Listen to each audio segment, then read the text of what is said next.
ప్రియ స్నేహితులారా, ఆదివార వేదవాక్యం వేదికకు స్వాగతం. పనిచేయు విశ్వాసము, ప్రకటించు విశ్వాసము, ఫలించు విశ్వాసము.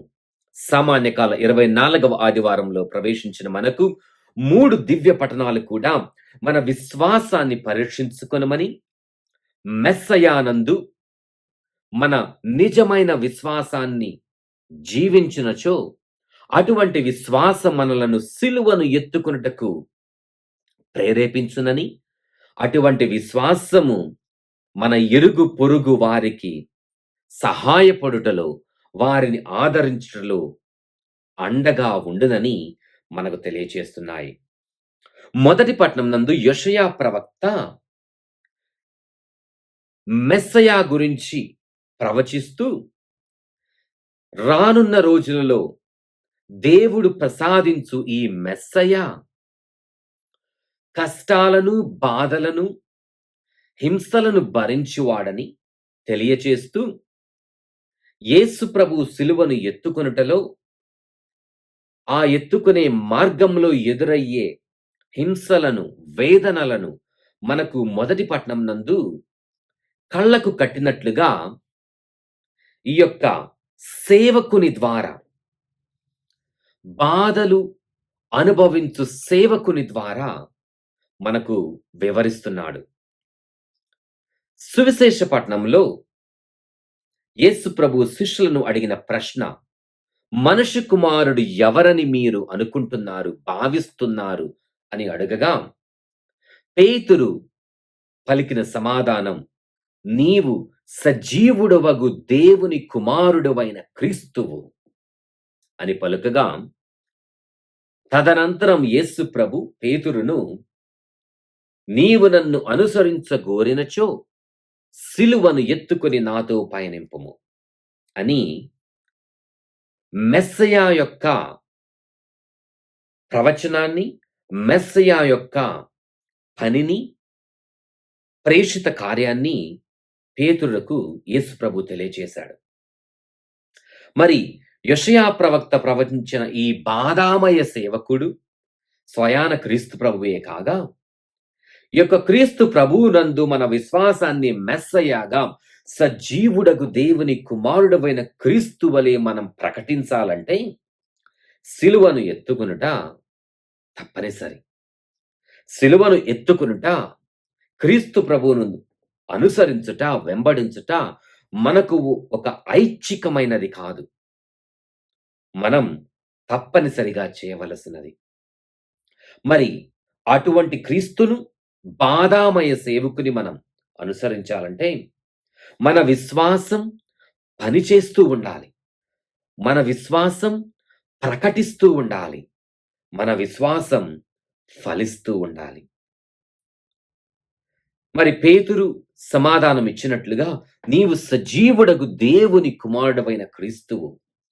ఈ ప్రశ్నను యేసు ప్రభు సంధించినప్పుడు వారున్న ప్రదేశం కైసరియా ఫిలిప్పు ప్రాంతం. ఆ రోజులలో ఆ ప్రాంతములందు వివిధ దబ్బర దేవుళ్లకు దేవాలయాలు నిర్మించబడి ఉన్నాయి. ప్రపంచంలోని పలు రకాలైన దేవుళ్లను ఆ ప్రదేశంలో ప్రజలు ఆరాధించేవారు. యేసు ప్రభు అదే ప్రదేశంలో కైసరియా ఫిలిప్పు ప్రాంతములో పేతురును మరియు ఇతరులు అడిగిన ప్రశ్న, ఆ ప్రశ్నలో ఉన్న భావమే కాకుండా ఆ ప్రశ్నను అడుగుతున్న ప్రదేశం కూడా ఎంతో ముఖ్యమైనది.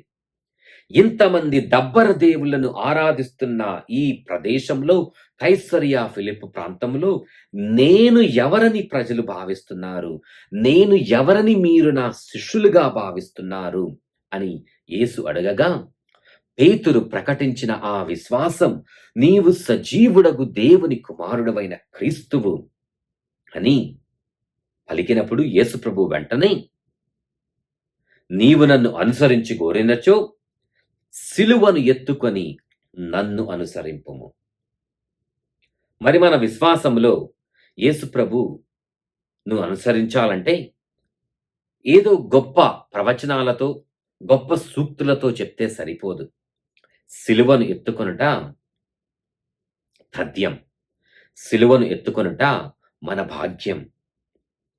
మరి మెస్సయ్యలాగా క్రీస్తును మనం అనుసరించాలంటే, క్రీస్తును నిజంగా వెంబడించాలంటే సిలువను ఎత్తుకోవాలి. బాధామయ సేవకునందు, క్రీస్తు ప్రభువునందు, మెస్సయానందు మన రక్షణ కేవలం సిలువ ద్వారానే. మన అనుసరణ కేవలం సిలువను ఎత్తుకునుట ద్వారా మాత్రమే సంభవించగలదు, కొనసాగించగలము. మరి ఈ విశ్వాసాన్ని పేతురు వలె వ్యక్తపరచాలంటే మన విశ్వాసం పనిచేస్తూ ఉండాలి. ప్రకటింపబడుతూ ఉండాలి. ఫలిస్తూ ఉండాలి. ఎలా? ఇతరులను ఆదరించుటలో యాకోబుగా 2వ పట్టణంలో రాసినట్టు మన విశ్వాసం సజీవమైనదిగా ఉండాలంటే ఇరుగు పొరుగువారిని, పేద సాదలను ఆదరించాలి. తద్వారా సిలువను ఎత్తుకుంటూ పయనించాలి. క్రీస్తును మెస్సయ్యగా గ్రహించి క్రీస్తులో మన విశ్వాసాన్ని నిండుగా ప్రకటించాలి. పేద సాదలను ఆదరించాలి. తద్వారా క్రీస్తు నిజ శిష్యులుగా మారాలి. అట్లు చేసినప్పుడు మాత్రమే మన విశ్వాసం పనిచేయు విశ్వాసముగా, మన విశ్వాసం ప్రకటింపబడే విశ్వాసముగా, మన విశ్వాసం ఫలించే విశ్వాసంగా మారుతుంది. దేవుడు మన విశ్వాస ప్రయాణాన్ని నిండుగా ఆశీర్వదించునుగాక. ఆమెన్. గురుశ్రీ ప్రవీణ్ లక్కిశెట్టి.